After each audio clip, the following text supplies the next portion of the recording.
Good morning, everyone, and welcome back to Wake and Take. It's your boy, Jason, and we've got some football to talk about today. It's Friday. We're heading into the weekend. We've got games that happen, and we had a game last night, so we're going to be breaking down all things Week 9. We're going to go through some of the big news stories of the week. We're going to take a look at the practice reports. I'm going to give my top starts and sits by position. And then we're going to go game by game, making some fun little picks and predictions and stuff like that. So go ahead and take out your coffee, sit back, relax, and enjoy the show.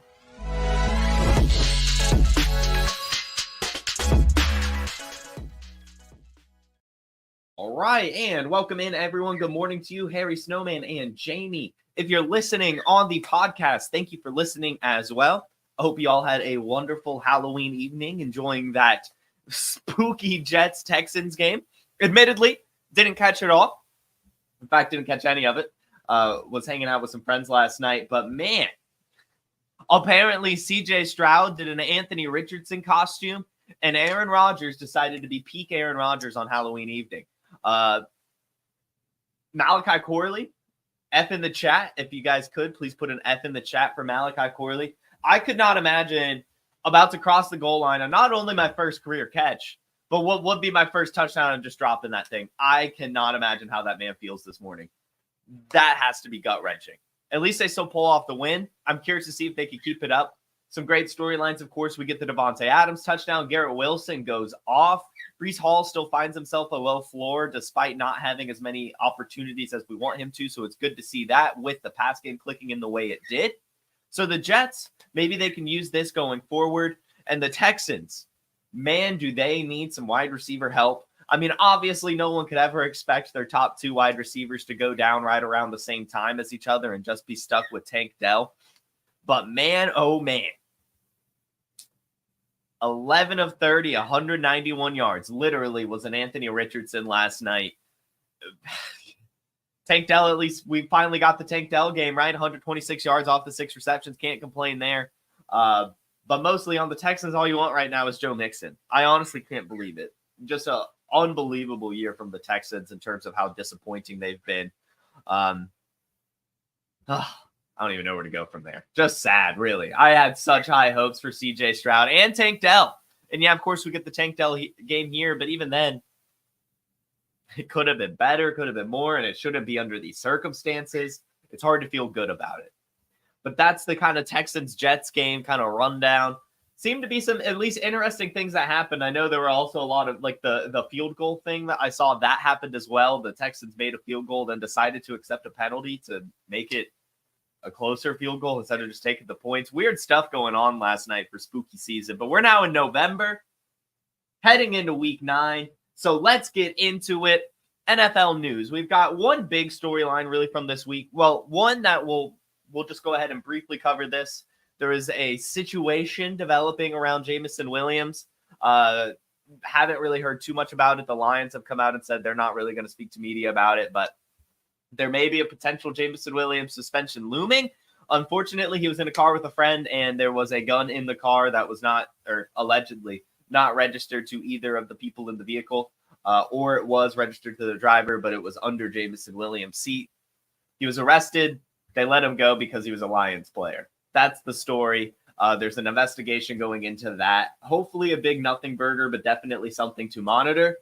And then the real big story of this week, of course, is the Dionte Johnson to the Ravens trade. What we're excited about here is just Lamar Jackson, really.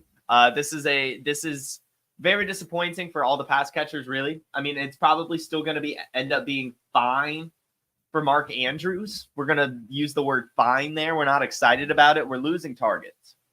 But really, this just takes away the ceiling from all the pass catchers, but makes Lamar Jackson that much more enticing as a passing quarterback.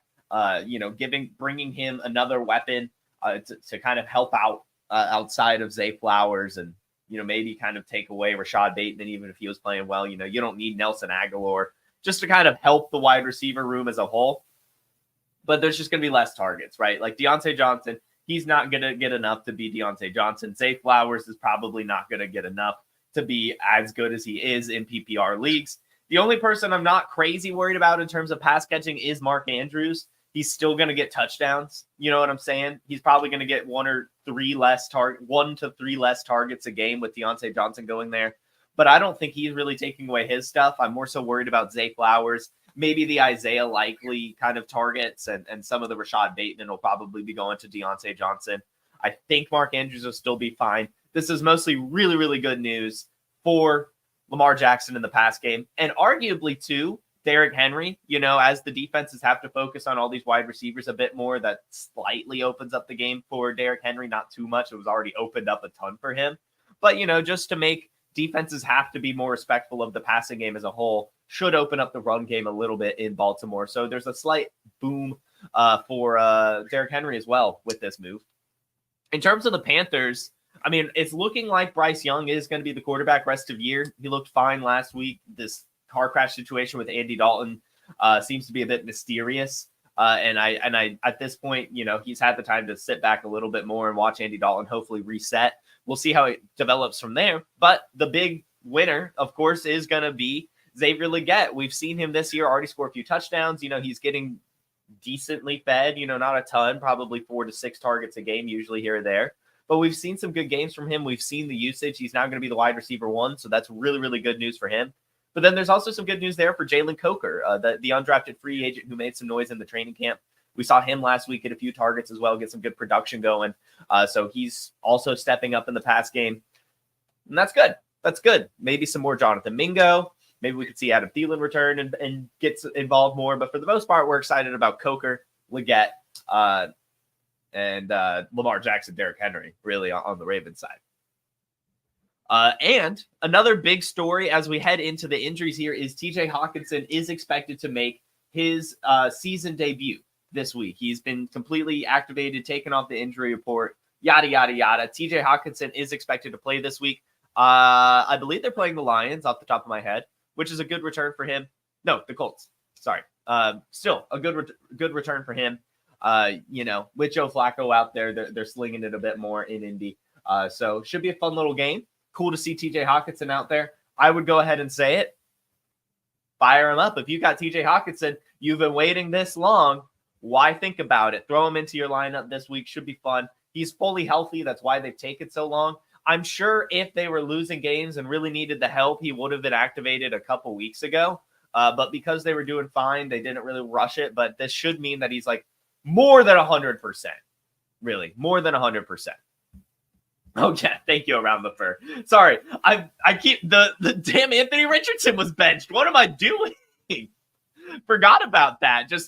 Not really talked about, but it was just like it happened. It's like trying to forget that happened. Yeah. Joe Flacco is now officially the starter in Indianapolis. It's a weird situation. Shane Steichen has come out and really the whole organization has come out and said that Anthony Richardson is still their guy, but that Joe Flacco gives them the best chance to make the playoffs, which to me is just stupid. It's just stupid. They drafted Anthony Richardson to develop him. They always knew he was a developmental prospect. He sat all last year taking in the game from Gardner Minshew. Sure, didn't do anything. He's had the couple games watching Joe Flacco already this year. So I don't really know what more they want from him in terms of benching him or even what making the playoffs does for the Colts. Why would they really yes, you want to make the playoffs. Sure. Everyone wants to make the playoffs. But in terms of like achieving your goals, like why you're not winning the Super Bowl. In fact, you're probably not going to win the playoff game you make. You might win one, but you're not going to get into the Super Bowl, Colts. Be honest with yourself here. That should be the goal. You shouldn't just try to continuously tread the treadmill of mediocrity and continuously just making the playoffs to lose and then ending up with a mid to late pick every year.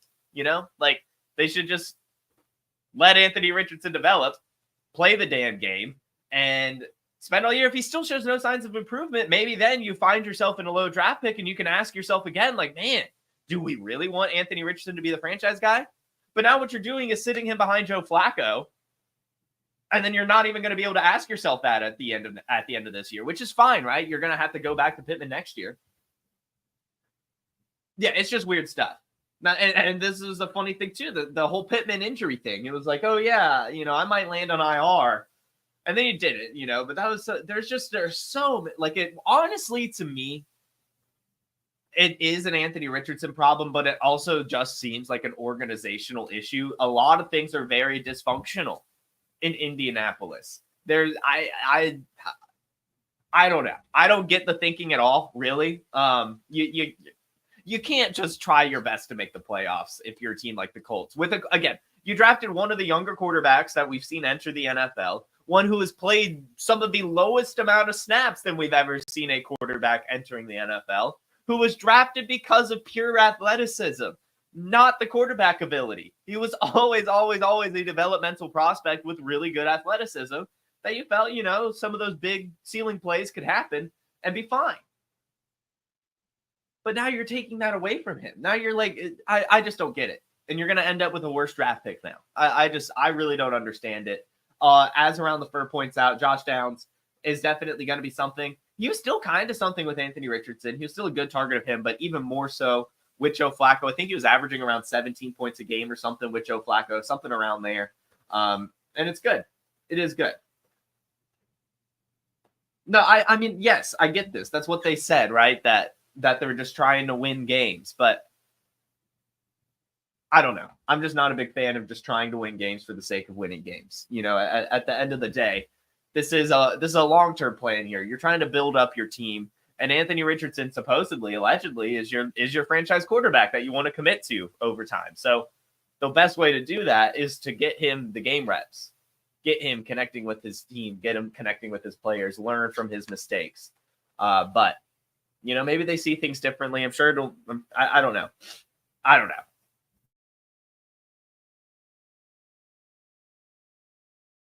Can't win the game. That's just where I'm at on it. I think that Anthony Richardson is the answer there, at least in terms of trying to win games. But if you're not long-term trying to win games, you just want to, try to beat the Vikings. Sure, go with Joe Flacco, but there are bigger things in play here in the NFL. Much bigger things. Cool. So let's get into the injuries. We're in Friday now. Normally we do this on Thursday, so we actually have an extra day to see if anyone that was limited on Wednesday ends up becoming full, all that fun stuff. We know some players that have been activated. Always keep getting this stuff, or keep monitoring this stuff over the weekend. But for the most part, we're just going to go team by team here, talk about who's practicing, who's not. On the Cardinals, doesn't look like anyone of note is on or off the injury report. Same here with the Falcons. Everyone seems to be pretty good to go. On Baltimore, though, we do have a big story. And that is Lamar Jackson not practicing Wednesday or Thursday. Back knee. Definitely something to monitor. It's not like this game. I mean, it is the Broncos, so it's a tough matchup, but it's not one that they necessarily have to win. I mean, yes, they want to win this game, obviously, especially after losing last week. But this could be one that you just kind of look back. It's not. I don't know. We'll see. I think that Lamar Jackson generally is going to try to tough this stuff out, but 2 days in a row now he's not practicing. He's probably going to end up being fine. But if you start hearing it again today, not practicing, and then it comes into he'll be a game time decision, I would start to be a little bit worried and just at least start thinking of a backup plan. Maybe go ahead right now as you're listening to this and pick up Lamar Jackson's backup. But for right now, I would probably lean towards him playing, but definitely something to monitor. Get a bit concerned about him not practicing the last 2 days. Zay Flowers is off the injury report from the ankle injury that he picked up, so he's probably good to go. And then Keaton Mitchell, full practice participant, so maybe taken completely off the IR. To that point, Rasheen Ali is still not practicing, so still probably hanging around there. On the Bills, Amari Cooper, he had a wrist injury, limited. So I would just say it looks like we really aren't getting Stephon Diggs, Amari Cooper. Really, we saw last week that it was still pretty much spread around a decent bit. Wrist injury, that's always something to worry about. At least he's limited, at least he's out there practicing, but definitely something to monitor there. And Curtis Samuel, limited as well, so probably fine. Panthers, Xavier Legette, limited toe injury, probably fine. Jonathan Brooks did practice in full. I believe that this is like the week that we get Jonathan Brooks back. At least that's how it's trending towards. So definitely just keep your eye on it there. Try your best. See if there's anyone naive enough to see that, Chuba Hubbard, that they still believe in Chuba Hubbard or something. Maybe I also still maintain that you should sell Jonathan Brooks, to be honest. I think Jonathan Brooks is a fine sell as well. I don't know what this backfield's going to look like. It's not a good offense in general, but it's looking like Jonathan Brooks is back.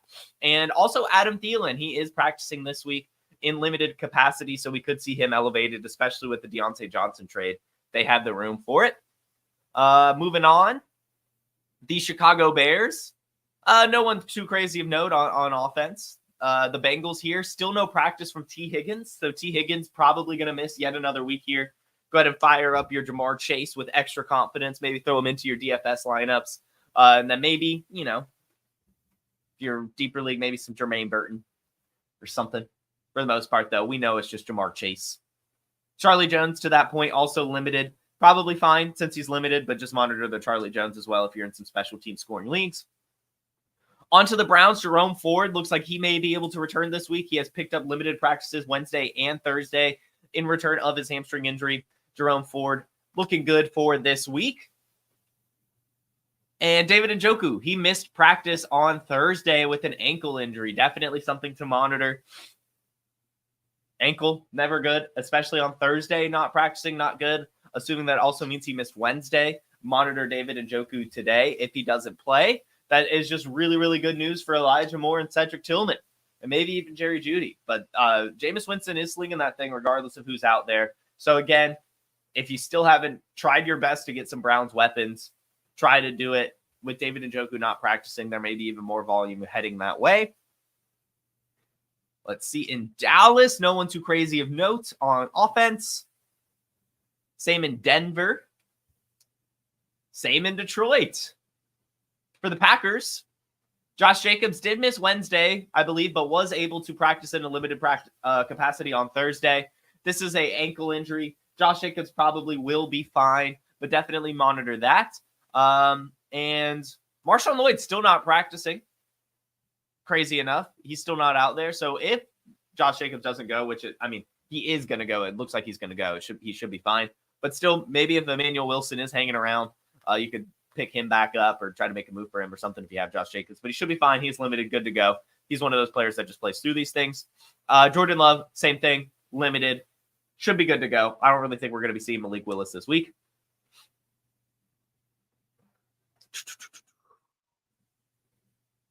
Texans played last night. Nothing here on the Colts in Jacksonville. Everyone's limited.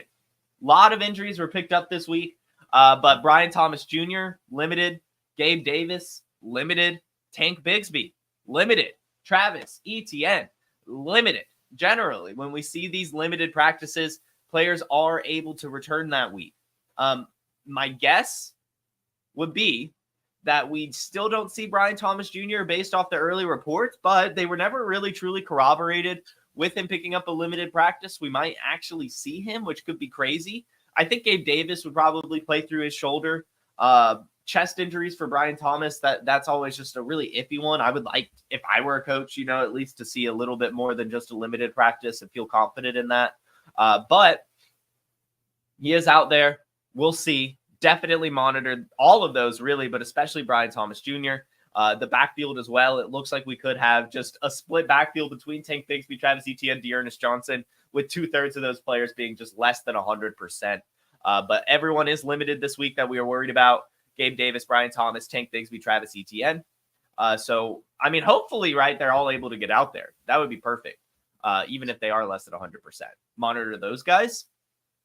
In Kansas City, Kareem Hunt's limited, so he's probably going to be good to go, but he would be playing through a quad injury, so just something to note. And Isaiah Pacheco still not able to practice, but Andy Reid has noted that he is doing fantastic. Juju Smith-Schuster still not practicing as well, so it looks like we're still going to be yet another week without Juju. Las Vegas, man. Zamir White just not practicing. What a disappointing pick. Michael Mayer still out with his personal issues, but Antonio Pierce has said that he's getting close to a return. So that could be a fun little stash. I think that Michael Mayer is a very interesting name to watch at the trade deadline. I'm going to be honest with you. So if Michael Mayer is out there, I could see him being traded. I really, really could. With these personal issues, a lot of times you just need to see kind of a reset of scenery. So I wouldn't be surprised if he is at least a name that we start hearing about like right before the trade deadline. With him getting close to a return, at least per reports, that suggests that, hey, maybe his personal issues are getting better and they're trying to trade him. So we'll see. But I would definitely monitor the Michael Mayer situation. He's been dropped in a lot of leagues, but he still was one of the better tight end prospects we've seen before heading into last year. So I think he would be a fun little stash if you have the room for him, just in case. And then if nothing happens to the trade deadline, throw him right back down there. Moving on to the Chargers. DJ Chark practiced fully, so we may actually see a DJ Chark return. Brendan Rice not practicing, although that really hasn't mattered. Will Dissly, he is limited, so he's looking good to go. And that should do it. Definitely monitor the DJ Chark. That could be really cool. Again, I'm kind of excited about that one. We've talked about it a few times this season on the Waiver Wire show. He just operates in a part of the field that the Chargers don't really utilize or have someone to utilize. I think that they would begin to utilize that with DJ Chark there. He's just one of those players that finds a way. And so I do kind of like him in some deeper leagues, his potential. On the Rams, Puka Nacua didn't go to the media portion after yesterday's practice because of a knee injury, but it is considered to be a minor one. He should be fine. His status for this Sunday's game is undetermined. It is kind of concerning that we keep seeing just injuries pop up for Puka Nacua at practice.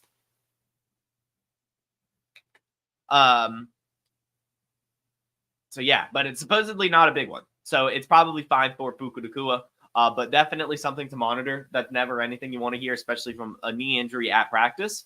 Jordan Whittington, however, was able to get a limited practice this week from his shoulder injury. Looks like he'd probably be able to return this week. Would DJ Chark help or hurt Ladd? I think help. Again, he just kind of operates in a different area of the field, so I think that would just help in general. This is probably true.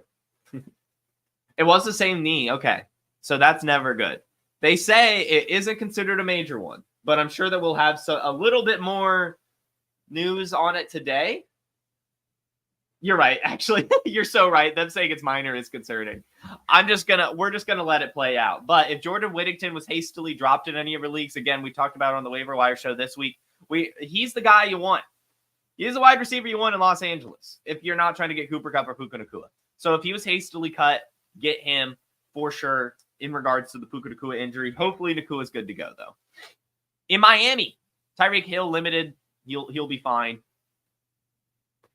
Minnesota, again, TJ Hockenson returning this week completely off the injury report. In New England, Jalen Polk practiced fully, so he should be good to go. Tyquan Thornton limited, so he's probably fine. Drake May limited, so just monitor his practice today. It's very possible he does get off the concussion protocol, which is what we want to happen. We need Drake May out there. He gets fantasy points. Antonio Gibson limited with his toe injury, so he's probably good to go as well. In New Orleans, Kendra Miller not practicing with his hamstring injury. I guess it's just not going to happen for Kendra. Jamal Williams limited with his groin injury, probably fine. Alvin Kamara limited with a hand rib injury, probably fine. Derek Carr limited. There are reports that Derek Carr may be able to return this week. That would be good news for New Orleans. Spencer Rattler's just not it.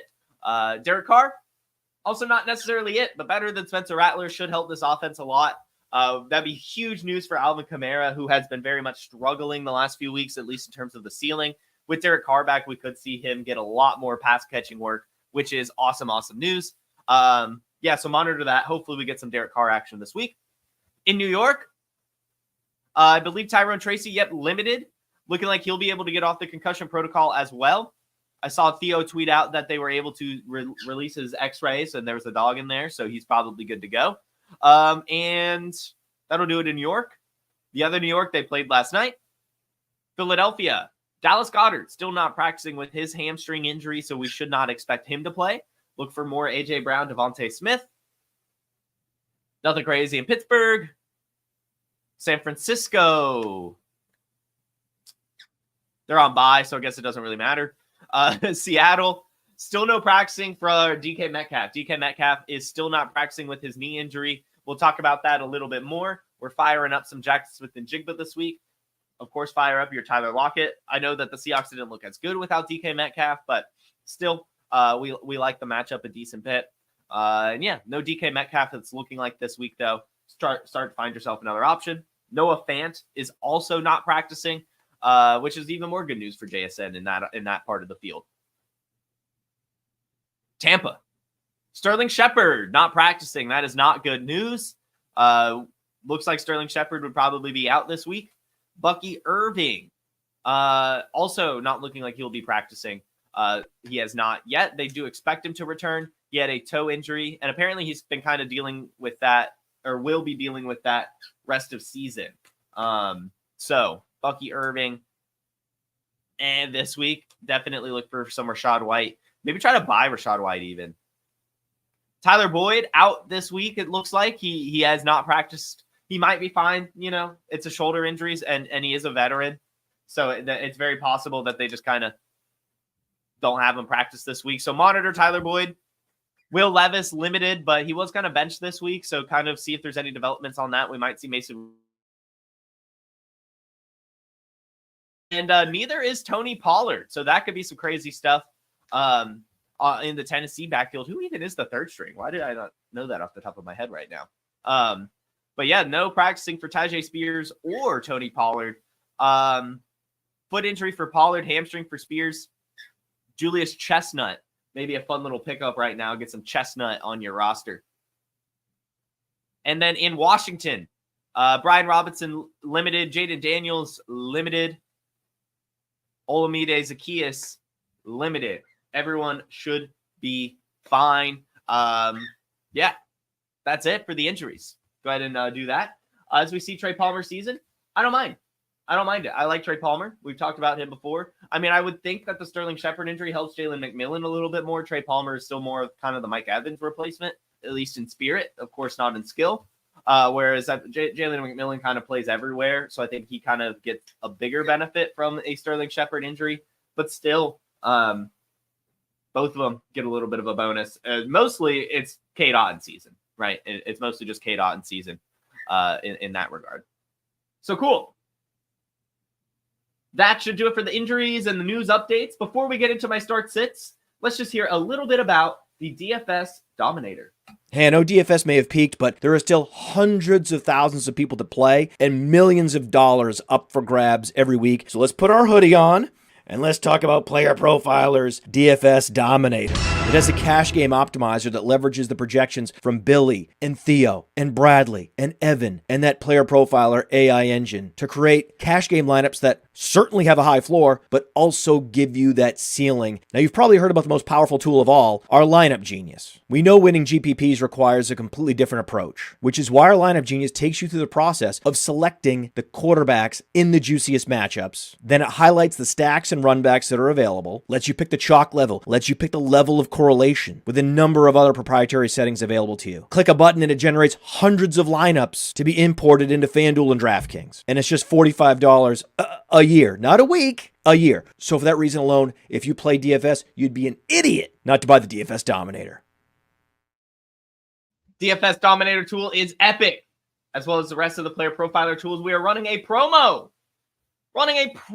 This week only to celebrate spooky season. I know Halloween was yesterday, but if you use promo code BOO at checkout for the all-in package, you will get $69 off, getting the entire all-in package for only $66 in celebration of Halloween. So use the promo code BOO for the all-in package at Player Profiler. That'll get you the DFS Dominator that Matt just talked about, but also the Dynasty Deluxe package, the player rankings, the data analysis, all of that fun stuff for only $66. It's honestly, genuinely a steal. I love these tools.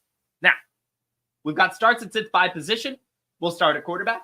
The highest point total of the board is the Falcons taking on the Cowboys, and we are firing up Kirk Cousins as a result. They're expecting 51.5 points in this game, and the Dallas Cowboys defense has just been abysmal. They've allowed the second most points in general and the fifth most yards in general as well. The passing defense, they're outside of the top 15 in passing yards allowed, passing touchdowns allowed.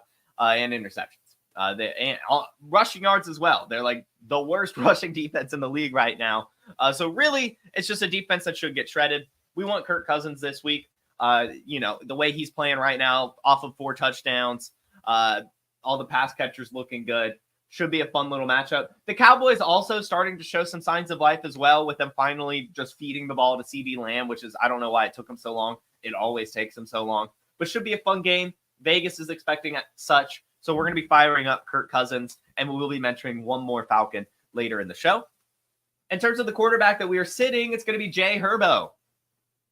Justin Herbert is taking on the Browns, and I just don't trust it. Not only does Vegas feel against it with the second lowest point total on the board at 42.5 points, the Cleveland defense is just awesome, especially when Deshaun Watson is gone. The defense just kind of shoulders the team and really starts to get fired up a little bit more. But even before that, the Cleveland Browns defense was killing it against the pass. They are 12th in pass yards allowed, touchdowns allowed in the pass game. And Justin Herbert, up until last week, just hasn't even been good.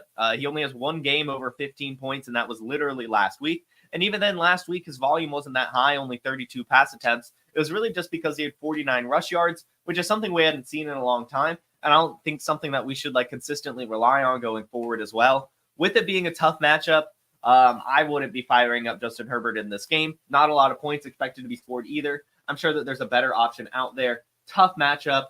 Not a lot of points expected to be scored. Not a high pass volume offense. No reason really to fire up Jay Herbo. At the running back position, we are starting Chase Brown.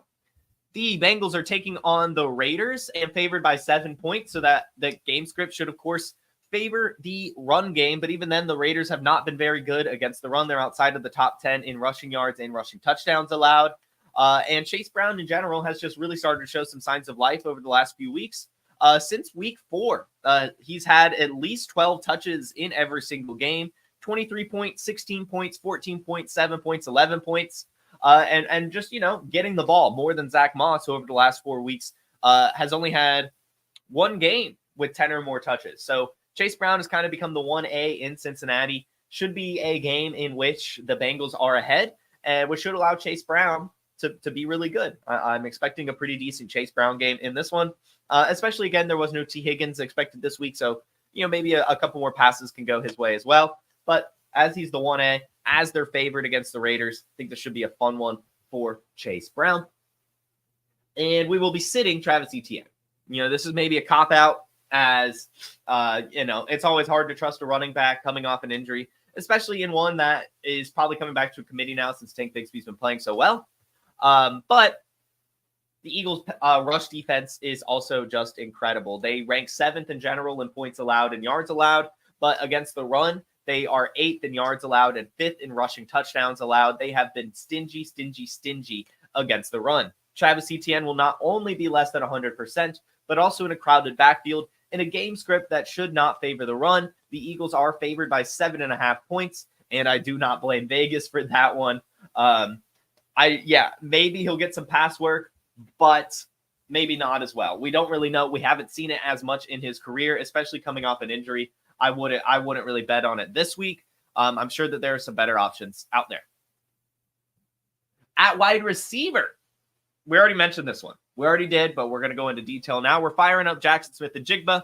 We're calling it now. The JSN week is here. They are taking on the Rams, and you know me, I'm a sucker for divisional games. It is expected to be a 1-point game, right? The Rams favored by 1, and Vegas has it at a 48-point total, which is pretty high. With DK Metcalf not practicing, it's looking like he will be out again, and Jaxon Smith-Njigba should be the dude. He has not really had the touchdowns. He only has 1 touchdown so far this year, but he's getting the targets. And the Rams have been shredded in terms of passing touchdowns allowed. They're 6th in touchdowns allowed, or 26th in passing touchdowns allowed. So they've allowed the 6th most passing touchdowns. And they found themselves in the bottom half of passing yards allowed as well. Versus wide receivers, they're pretty average, but still Jaxon Smith-Njigba with no DK Metcalf should be a lock for at least 8 targets in this game. I think I'm calling the touchdown as well. We're getting a Jaxon Smith-Njigba week in the divisional matchup against the Rams. The wide receiver we are sitting is Zay Flowers. And really, this is a Dionte Johnson take, but we want to get cute with it too and say we're going to sit Zay Flowers as well. The Ravens are taking on the Broncos, which are a very, very good defense. They are third in points allowed and yards allowed.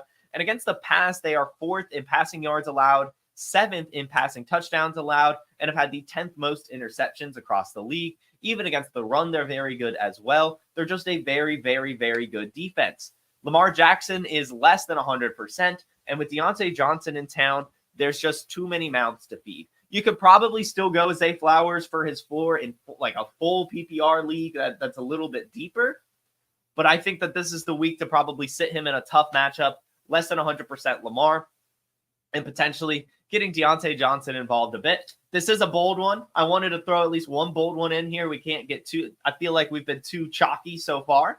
So getting a little too crazy here maybe, but with the arrival of Dionte Johnson in a tough matchup against the Broncos, I think we can be sitting Mr. Zay Flowers.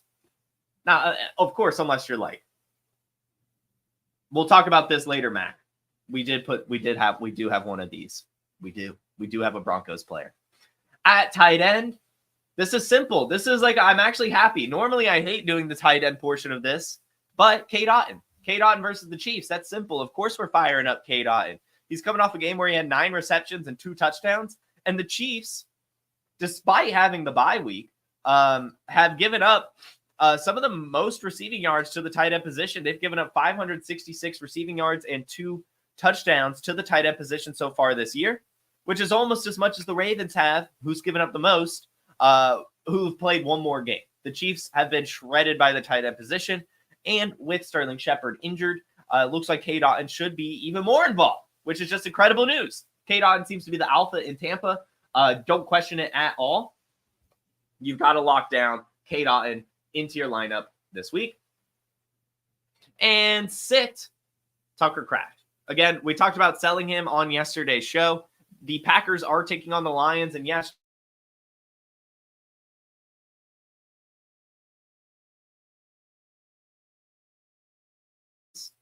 but the Lions have actually been very, very good against tight ends. Just like I said with the Chiefs, the Lions, despite having the bye week, really because of the bye week, but even then it makes sense. They've only allowed 210 yards and 1 touchdown to the tight end position this season. That is the second least in the league. So they are just crushing it against tight ends. They really, really are. And Tucker Kraft hasn't had more than 4 targets over the last 3 weeks. That's with all the wide receivers healthy. He's just been less and less involved. Sure, he maybe could get a touchdown, but I wouldn't bet on it. We're sitting Tucker Kraft. And in fact, I would say sell him. Sell him. Ooh, 5 anytime touchdown scores before we get into the flex. Derrick Henry, Jaxon Smith-Njigba, Tyler Allgeier, Jaden Reed,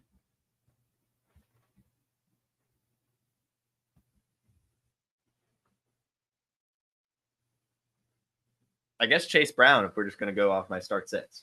There you go. Now, into the flex plays. I've got 4 for you this week, and these are all just kind of general. There's no anything too crazy here. Vegas, game script, opportunity, the usual. Just some flex plays here that I think are good to bet on. WanDale Robinson taking on the Commanders. Commanders, a pretty soft pass defense. Giants, of course, WanDale Robinson is catching a ton of balls every single week because he's getting targeted at a crazy amount every single week in full PPR leagues. We're, of course, firing up WanDale against the Commanders. I was asked, hey, which Bronco wide receiver would you play? Ravens are pretty questionable against the pass. Well, Troy Franklin. Cortland Sutton should, have a decent game as well. But Troy Franklin, to me, seems like the one. Again, you guys know I believe in the guy. And give it a little bit of a deeper flex play would be Troy Franklin to me. In a deeper league, if you could pick him up and play him, I wouldn't mind it. I could see the Broncos maybe playing a little bit of catch up and using him a little bit more. We saw a couple weeks ago, I think it was a 5 or 6 targeter. We saw the touchdown a few weeks before that. I think Troy Franklin is finally involved in this offense, so we'll be going with that. Odunze. I said Troy Franklin. Did I say Tim Patrick? Troy Franklin. Sorry. I was talking Troy Franklin the whole time. The rookie. Anyway, Odunze. versus the Cardinals. Odunze versus the Cardinals again. Big believer of Odunze on the Chicago offense. We saw him last week lead the Bears in receiving coming out of the bye. That was kind of an expectation we had that Odunze may become the bigger part heading out of the bye week. Again, I just don't think that they would use that draft capital on him if they don't want him to be a huge part of the offense. This is an opportunity against the soft Cardinals defense for him to get more involved and kind of establish himself, especially going up against Marvin Harrison Jr. on the other side. Odunze. I think is a fun little flex play versus the Cardinals this week. And then Tyler Allgeier. Again, this is the highest point total of the week, or maybe second highest at 51.5. But either way, that's a high one. We love 51.5 points. Tyler Allgeier has been consistently getting involved, and we will be expecting probably a touchdown from him this week, getting down on the goal line, getting utilized. Good little Tyler Allgeier game against the Cowboys. Fire him up in your flex. And that'll do it for the start sits. Whew. Game picks. Game picks. What a long show. Here we go. Going over to our Yahoo Pick'em League. Should have done it yesterday, considering I missed the Thursday game, but I would have got it wrong anyway, so oh well. That's what I get for believing in the Texans. It's just what I get. Cool. All right. Falcons, Cowboys in Atlanta. Falcons favored by 2.5. We're giving it to them. We are giving it to them. Let's go Falcons. Younghoe Koo game winner. Who says no? Who says no? Bills taking on Miami. Favored by 6. I think the Dolphins cover. I think the Dolphins can definitely cover. I don't think that 6 points seems pretty high. I know the Bills are awesome, but let's be honest here. I think Miami could cover. Still probably go with the Bills win. But yeah. Bengals, Raiders. Bengals favored by 7 at home. I'm going to say that I think the Raiders can cover. I mean, we're still going to give it to the Bengals. But you know me. I like Gardner Minshew. And he generally keeps games kind of close. No T. Higgins. The Bengals have been very hit or miss. I love the Bengals. I think they're awesome, and I think they win this game. But I think that Vegas can cover that 7. That's a pretty decent spread there. If it was 6.5, I might give it to Cincinnati, but right at 7 feels a little tough. Chargers heading to Cleveland, favored by 2. No, the Browns win this game. What are we talking? Why are the Browns not? They just beat the Ravens. Jameis Winston just played great. Why is Vegas still not catching up on the Browns? That's an easy one. At home. 2. Give it to the Browns. Titans hosting the Patriots, favored by 3.5. No, we're giving it to the Patriots. Just don't trust that Titans team. They're really, really bad. Patriots are fine, at least. I know they're bad, but like they're just a little bit. They can do it, right? Like they're a football team. Whereas I don't even know what the Titans are. I really don't. I have no idea what I'm watching in Tennessee. Commanders heading to New York, favored by 3.5. Yeah. Jaden Daniels is too good.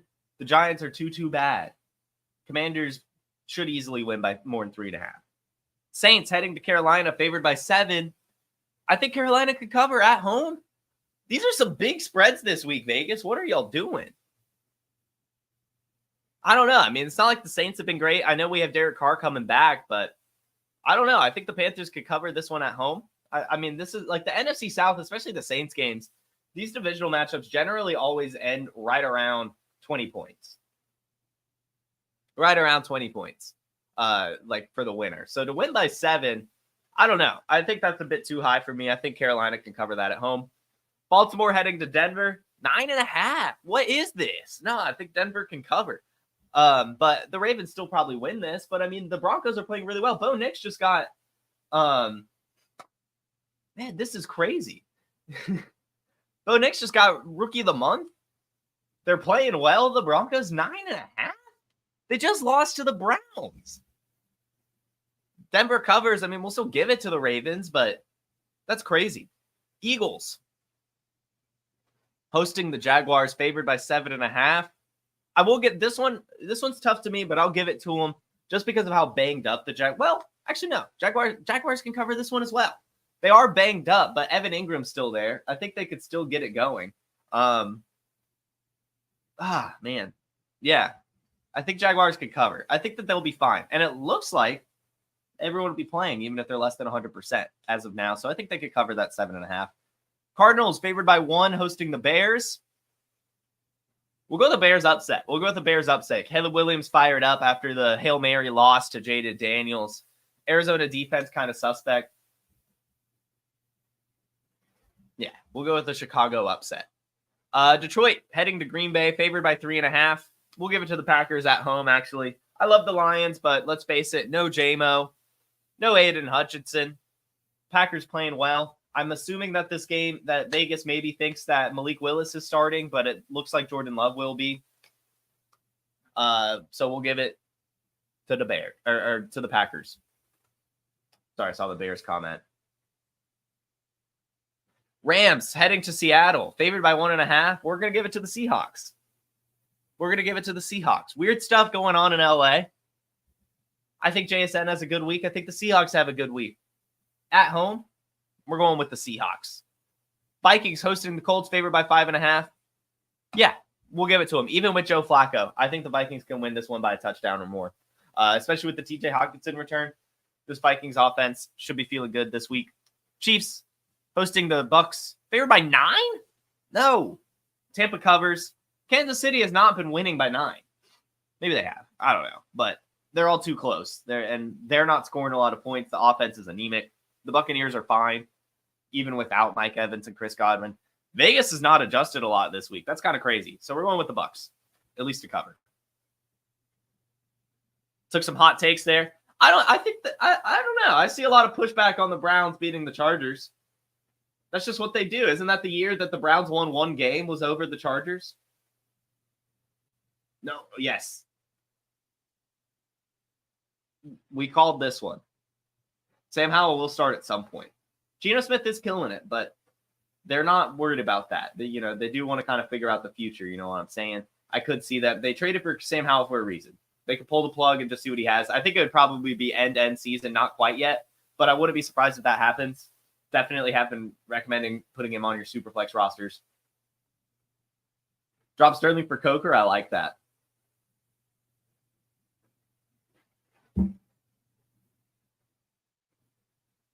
Would you trade Amon-Ra for A.J. Brown? Give me Amon-Ra. Easy, give me Amon-Ra. I mean, if you get A.J. Brown plus, maybe, but give me Amon-Ra.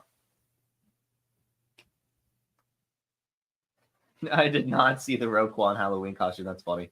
Waddle or Tillman? That's hilarious. I mean, I think Waddle. Now, I think this is a very valid question. I'm leaning Waddle because of the game. Bills, Dolphins, that should be a little bit of a shootout. The Dolphins did trend forward in the passing game with Tua back last week. I would lean Waddle here. Tillman getting a ton of work. He is, yes. But we're leaning into the Bills matchup because of the game script, potential points on the board, all that fun stuff. The Chargers-Browns game, one of the lower point totals. Tillman probably still has a decent game, but so should Waddle. I think that Waddle has a little bit of a higher ceiling this week.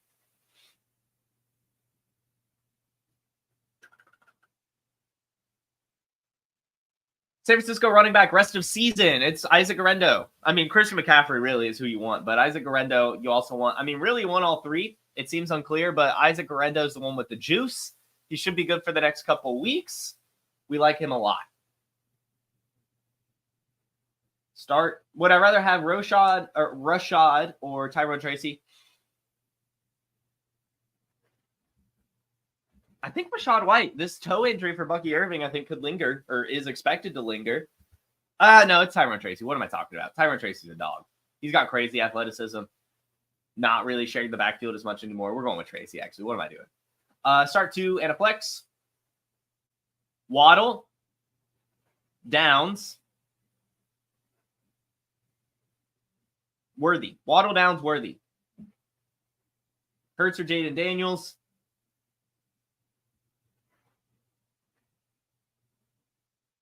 I think Jaden Daniels. Starter sit, Kareem Hunt, Tyler Allgeier. Give me Allgeier.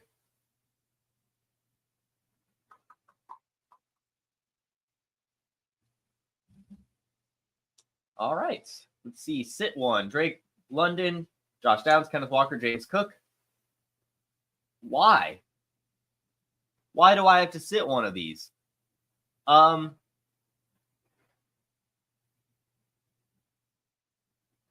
can't. I'm sorry. I'm not telling you to sit any one of those players. I'm moving on. I ain't doing that.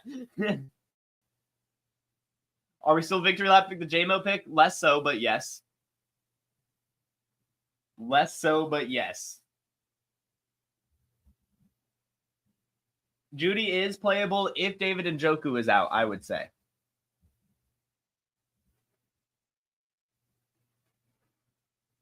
Cool.